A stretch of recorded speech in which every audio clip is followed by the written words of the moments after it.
नक्षल चळवळ पूर्णपणे मोडीत काढण्याच्या दृष्टीनं निर्णायक पाऊल.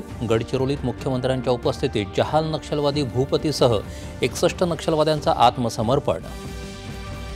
संविधानच आपल्याला न्याय देऊ शकतं असा विश्वास निर्माण झाल्यानं येत्या काळात उरलेले सर्व नक्षलवादी आत्मसमर्पण करतील, मुख्यमंत्र्यांनी व्यक्त केला विश्वास.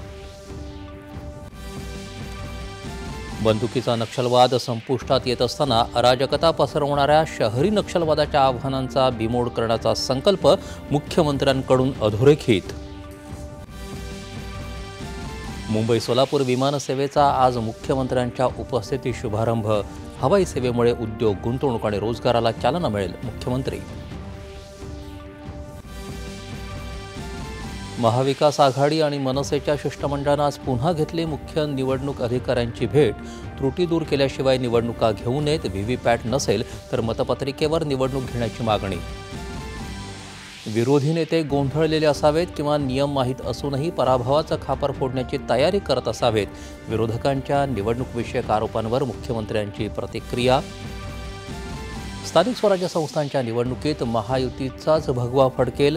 सातारा इथं शिवसैनिकांच्या मेळाव्यात उपमुख्यमंत्री एकनाथ शिंदे यांनी व्यक्त केला विश्वास. संयुक्त राष्ट्र मानवाधिकार परिषदेवर भारताची 7व्यांदा निवड. मानवाधिकार आणि मूलभूत स्वातंत्र्याप्रती भारताची वचनबद्धता अधोरेखित. मुंबईसह देशातल्या 3 विद्यापीठात डॉक्टर आंबेडकर अध्यासन केंद्र सुरू करण्याबाबत केंद्रीय सामाजिक न्याय मंत्रालयाचा सामंजस्य करार. आणि सणासुदीच्या आणि लग्नसराईच्या पार्श्वभूमीवर सोनं चांदीला झळाळी. दोन्ही मौल्यवान धातूंनी आज पुन्हा एकदा गाठली उच्चांकी पातळी.